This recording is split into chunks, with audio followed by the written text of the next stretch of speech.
Welcome to this edition of Fisher Sports Desk. I'm Brian Antonio. And I'm Lydia Spiata. We have tons of highlights from all your Fisher teams, including an exclusive interview with members of our cross-country team. But first, we'll start with men's soccer. The Cardinals took on their rival Nazareth last weekend in the Battle of the Beaks. Let's check in on how they did. Fisher came into the game looking for their third win of the season. This was a gritty game as both teams played aggressively. Despite their records, this had a much different feel to it. Fisher came out and dominated with 17 shots, with 7 of them on goal compared to Nazareth's 4. However, Fisher was unable to capitalize on many of those opportunities. Into the second half, Fisher was finally able to score at the 60-minute mark. Tyler Randall received a pass downfield and was able to control it and dribble it past the lone Nazareth defender to score and give Fisher the 1-0 lead. Later in the second half, tensions ran over and both teams were involved in a scuffle. Several players were warned for some pushing and shoving after a dead ball.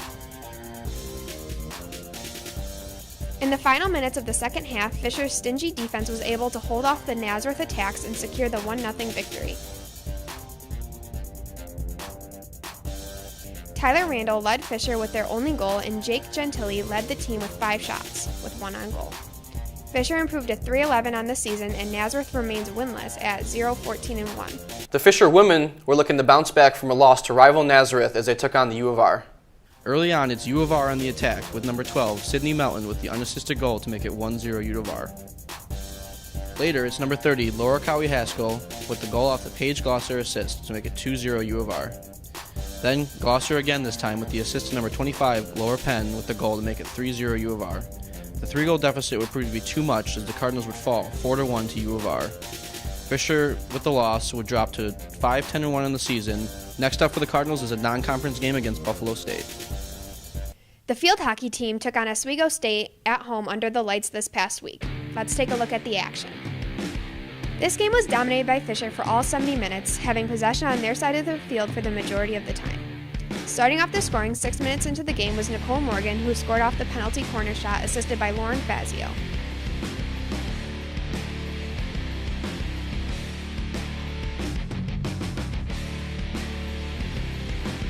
Five minutes later, it was another goal off a penalty corner with the Cardinals showing excellent teamwork. Scoring was Elizabeth Cusack.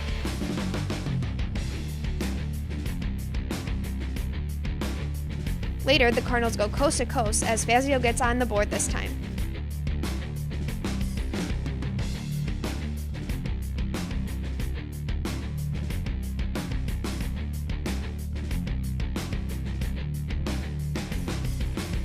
Cusack would add another goal to her total in the second half, as the Cardinals wrap this one up and go on to win 4-0.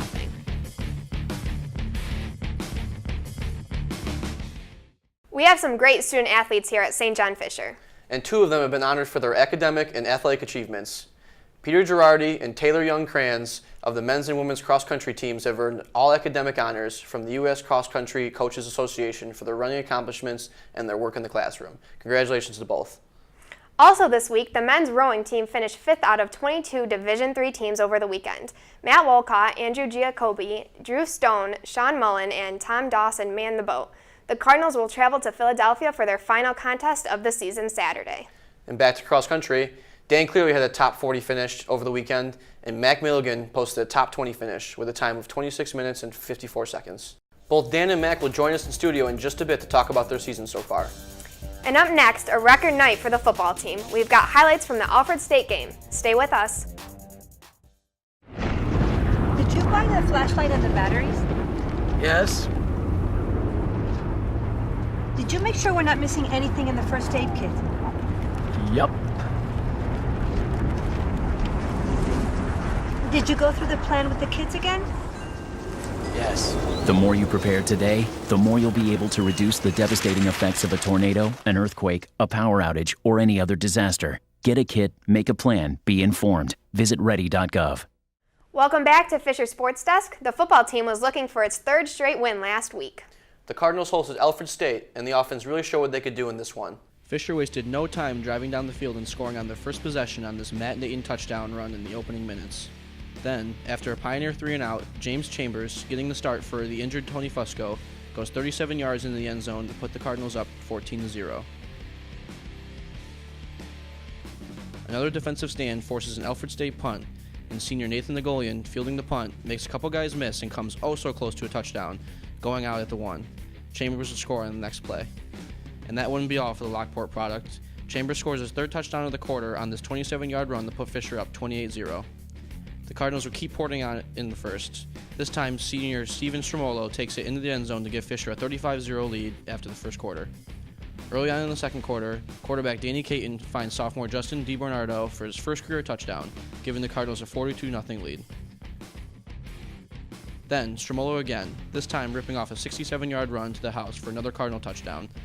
He would score another before the half to give Fisher a 56-0 halftime lead. The 56 points scored in the first half by Fisher would be an all-time school record. There would be no scoring in the second half, and that would be the final. Stromolo ended up with 150 yards and 3 touchdowns, and Chambers added 124 yards and scored 3 touchdowns as well. The non-conference win improved the Cardinals with 4-3 on the season. We've got plenty more for you on this edition of Fisher Sports Desk.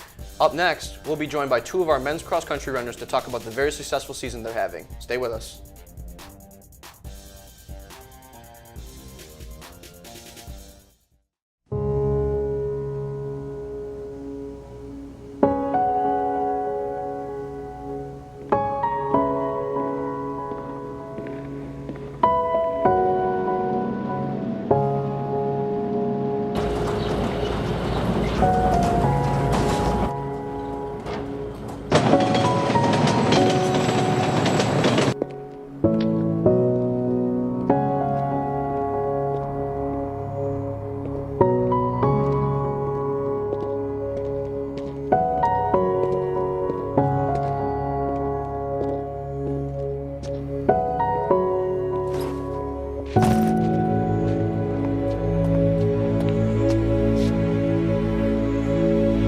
Welcome home, man.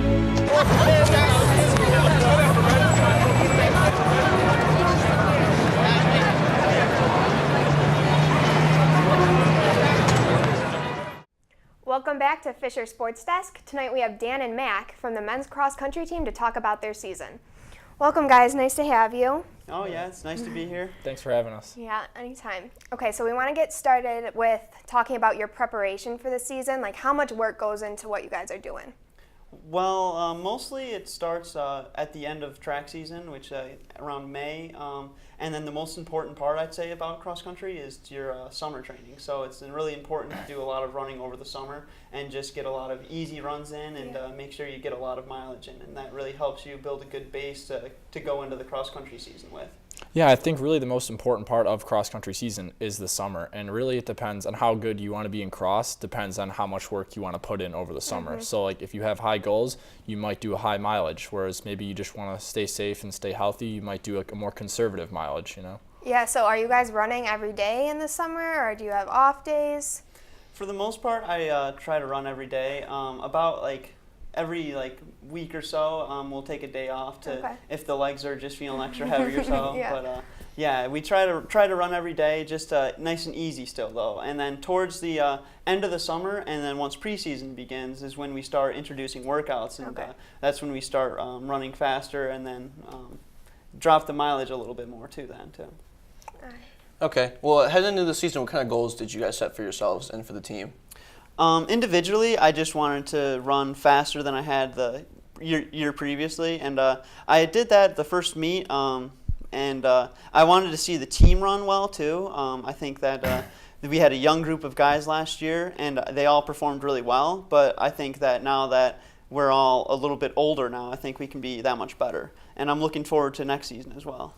Yeah, for goals, I mean, I think I was in kind of a weird place for setting goals because I had the past two, my freshman and sophomore year were kind of a rough cross-country season. And then over the summer, I really kind of, I don't want to say redeveloped myself as a runner, but I really upped my mileage and tested myself and put myself in a new training zone. So I didn't really come into the season with a direct goal. I knew I just wanted to help the team and do anything I could to impact the team and take us to the next level. And it turns out that I'm pretty good at cross-country, and I really didn't know I was. So. And now at this point, I've kind of readjusted my goals, and we just want to do really well, and I just want to help the team win. Right, you guys have both improved significantly since last cross-country season. What do you think are some of the reasons why?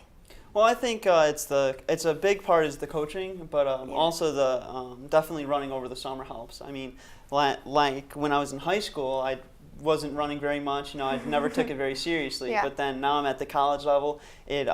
something clicked, and I've just worked a lot harder over the summer and through the season. I try to focus on doing all the little things too, like stretching after runs to make sure I stay healthy. That's another huge important part.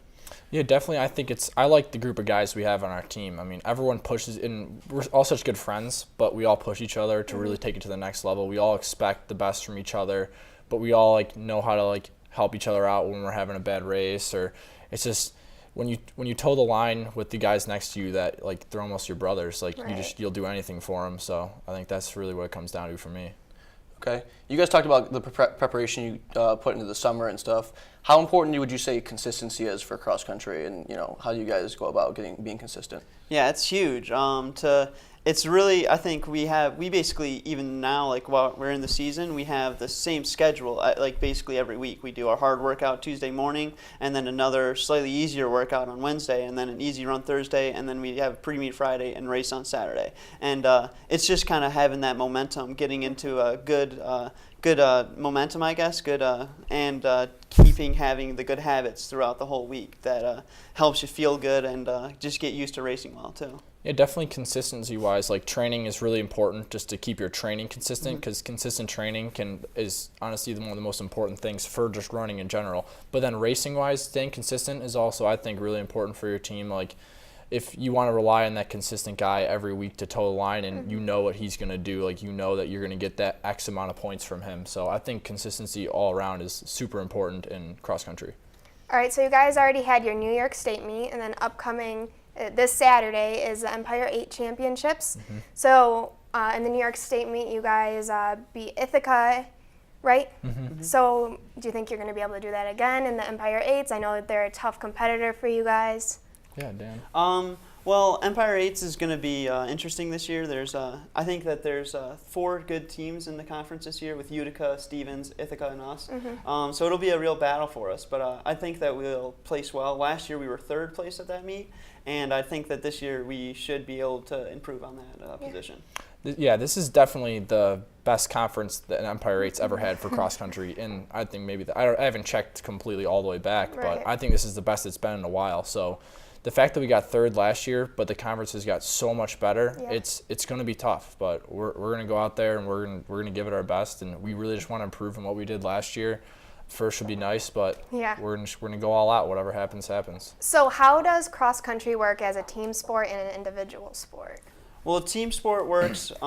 You have 5 guys as a team to score, and that's really where you get your team scoring from. But where more on the individual side, each place matters too. So each guy on the team is trying to run as fast as they can as well. Okay. Yeah, I mean, 5 score, and you want to take the lowest score wins. So honestly, team-wise, it's really important to have your top 5 as close as you can together, so that everyone has so you can get the lowest amount of points, and so the least amount of teams can be in the middle between your teammates, so your score's better. Then individually, I mean, you always want to run well in PR, and that's a personal record. So individually and team-wise, I think cross-country is just awesome. Yeah, and then you guys have regionals after that, correct? Yeah. And that's at Letchworth? Yep. All right, well, good luck to you guys in the remainder of your season. Thanks for being here with us. Up next, we have our roundtable discussion that you don't want to miss. G morning, sunshine. Wakey, wakey. Text me back. You can figure out Jody's gonna know. Hey, did you tell your parents about us? Let's skip first period together. Did you get all my texts? Is practice over yet? Where are you at? Are you with your friends? That's LAAAAMMEEE. Capital X, lowercase o, capital X, lowercase o. I love you. JK. I hate you. JK. Are you ignoring me? We're in a huge fight right now. Is this something I did? I can see your lights on. I'm coming over. This isn't a What'd joke. you dream about? Me? I'm lonely. Holla back. Holla back. Let's try something new. Nude pics. Send me some. Text me.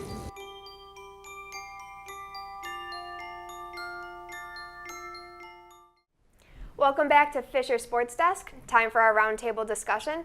Tonight we have Matt Ryan joining us. Welcome. Thanks for having me. All right, so first off, let's get started with the NBA with it just starting. So What are your predictions for the Eastern Conference? Who are your favorites? Well, I think everybody knows the Eastern Conference is much weaker than the West. It's kind of a cupcake division, led by, of course, the Cavaliers, who are a strong team, obviously, and they had a nice offseason, re-signing Tristan Thompson, and now they've gotten back Kevin Love, and everybody's kind of been on the team for a whole year now, the J.R. Smith trade, so everybody's developing. Once they get Kyrie back, that's the real question mark. Will Kyrie come back 100%? And if he does, then obviously they're the clear favorites, and LeBron seems to be okay carrying them. But a little concerning that he's already got back issues early in the season, laying down on the floor, so it should be interesting. And I was just surprised that the Knicks won the first game by 20 points. So. Me too. Well, when I look at the Eastern Conference, I think there's 3 teams that are really going to be contenders at the end of the year. It's the Cavs, obviously, I'd say, and then the Bulls and the Heat. I think, obviously, the Cavs are very strong. They're coming back with the team they had last year. They got the chemistry now. They've looked pretty good in the first 2 games of the season. They don't even have Iman Shumpert and Kyrie Irving in yet. So I think there's a lot of promise with the Cavs, of course. The Heat, they just got Justice Winslow from Duke. They look very good. Dwayne Wade's still Dwayne Wade, so he's got a lot of potential. And obviously the Bulls are still, pretty much the same team that they've been with Jimmy Butler and Derrick Rose, hopefully being healthy this year. And the dark horse I see for the East this year is Milwaukee Bucks. They did pretty well last year. They got into the playoffs and they challenged the Bulls and they did well, and then they ended up ultimately losing that series. But I think they showed the nation that they really can be a good team and they're going to challenge this year. So. And I absolutely agree with what he's saying, and I think the addition of Greg Monroe will really help them out because that's the one thing they were lacking was a big guy, and they get Parker back this season too. Oh, absolutely. It's going to be big. All right, and now moving to the West. What's your take on that? I think the West is wide open again. Obviously, the Warriors are going to be a contender. They bring back almost everybody except for David Lee. Right. But the Splash Brothers and Draymond Green should carry them. I love that nickname. Obviously, you have to look out for the Clippers. They almost lost DeAndre Jordan in the offseason with some drama. He was a little mad at Chris Paul, but they made up, and they really helped out their bench by adding Josh Smith and Paul Pierce and Lance Stevenson. So they addressed that weakness. The Rockets obviously will be good with Dwight Howard and James Harden. They have a really deep team. And you have to look out for, obviously, the Spurs, who never seem to age, and now they also have added LaMarcus Aldridge, so they're going to be a threat the whole way through. And obviously, you got to look out for the Oklahoma City Thunder as well, with Durant coming back and Westbrook, the triple-double machine. Yeah, I think all the teams you mentioned are really the ones that we should be looking forward to be competing at the end of the year. I think the Spurs are a team that people should be watching out for. I mean, clearly the Warriors, it doesn't even look like they lost a step in that first game. They just their offense was running like a well-oiled machine.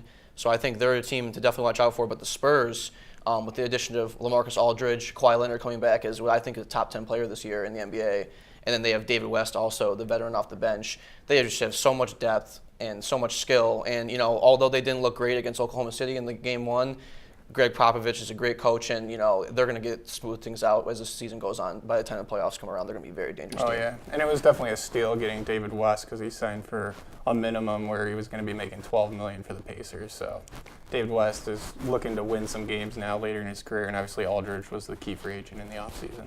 Right, and I know it's much too early to tell, but do you guys have some favorites for the finals? My finals prediction is obviously the Cavaliers. I think LeBron is on a mission to bring a title home to Cleveland, and I don't really see much resistance because I don't expect Derrick Rose to stay healthy or Dwayne Wade to stay healthy, so that'll really limit the East. And then in the West, I'm actually going to go with the Thunder because the emergence of Cantor and also Westbrook, I really think he's a phenomenal player. He plays with so much heart.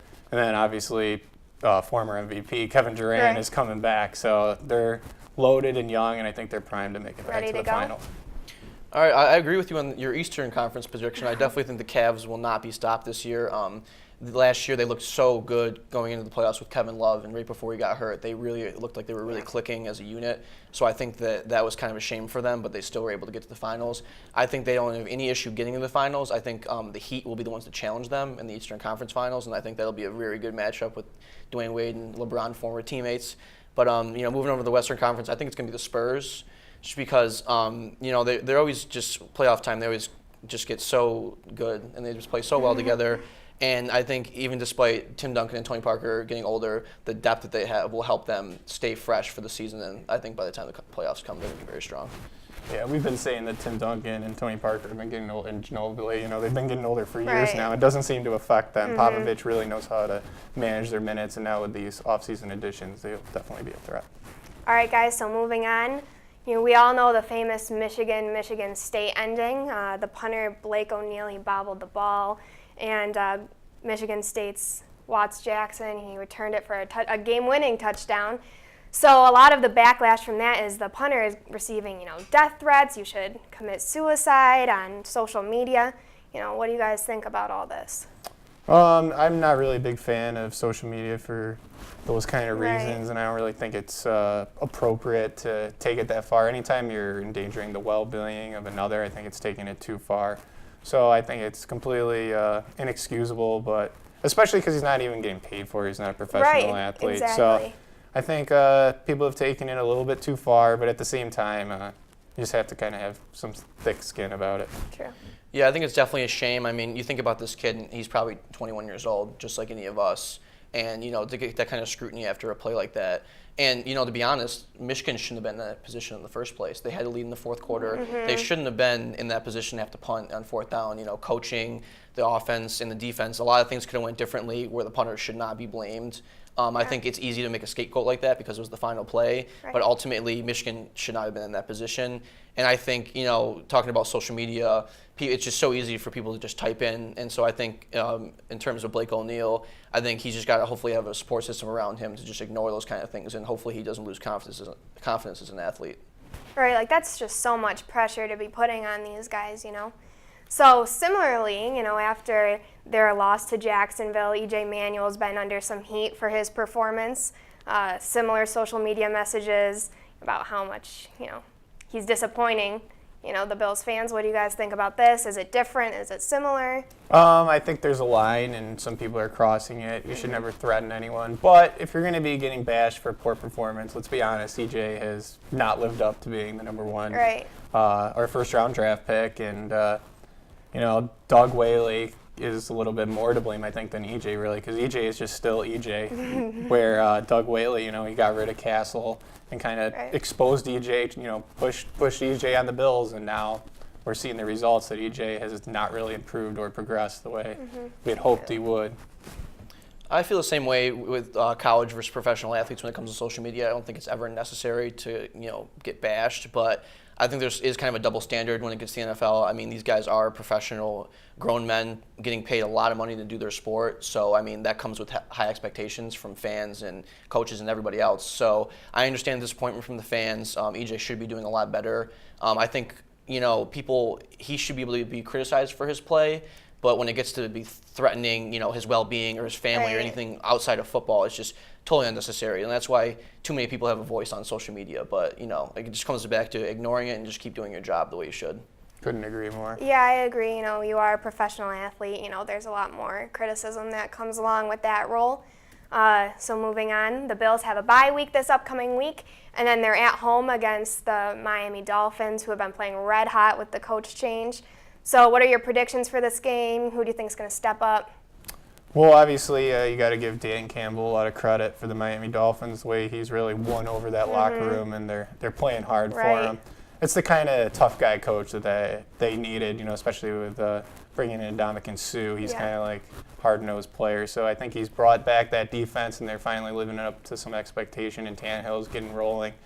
As far as the Bills are concerned, at least they have the bye week. They need to get back on track. I think they got to get T-Mobile back in there. Definitely. Hopefully his knee's all right.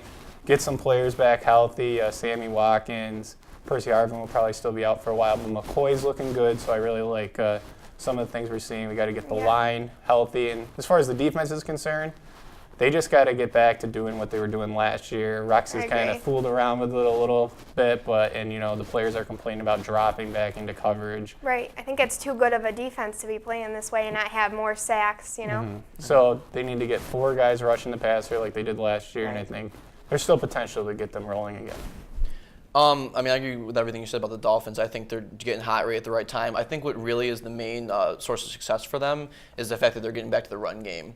They've always had a strong run game. Lamar Miller is a great running back in the backfield, and when they start with the run game, it takes a lot of pressure off Tannehill and those receivers to get open. And I think it's really, we've seen that with their offense. It's running a lot more smoothly. And I think on defense, they've kind of simplified it. They have a great player in Ndamukong Suh that they signed to a huge contract this summer, and he wasn't doing anything. And I think that's a lot of it was kind of the chemistry between him and the coach. And I think now Dan Campbell's kind of letting him get into his own and play the way that he should be playing. I think everybody's just more comfortable, and Dan Campbell's been showing that he's a player's coach, and the players want to play for him. And Joe Philbin didn't really have the backbone you need to be a head coach. He might have been, intellectually there, but people really are responding to Campbell's tough attitude. So do you think Sammy Watkins' social media little outburst there is going to affect his play in that game at all? Or if he plays, I think it's completely uncalled for that he's going off on social media. I mean, first he was complaining about not getting enough touches. Now he's, going after fans on social media. The thing is, you got to be healthy if you want to get the touches. That's true. First go out there and perform, then you can move on and maybe speak up for yourself. Right, I agree. Yeah, it's a shame about Sammy because he's always that quiet guy, really loved by the fans, and he really hasn't made a mistake like this per se so far in his career. So I don't want to give him a pass on this one, but he's still young. He's a kid. I'm sure he's got people in his ear telling him how much of a mistake that was, and he understands that. So he knows that he has to back up on the field, and I'm sure he's frustrated, but he's going to move past that. And I think the type of athlete he is, it's going to motivate him, and he's definitely going to play well and prove to the fans that he's capable of doing good things for them. All right, well, that's all the time we have tonight. Thank you so much for joining us. Pleasure. Join us next time on Fisher Sports Desk.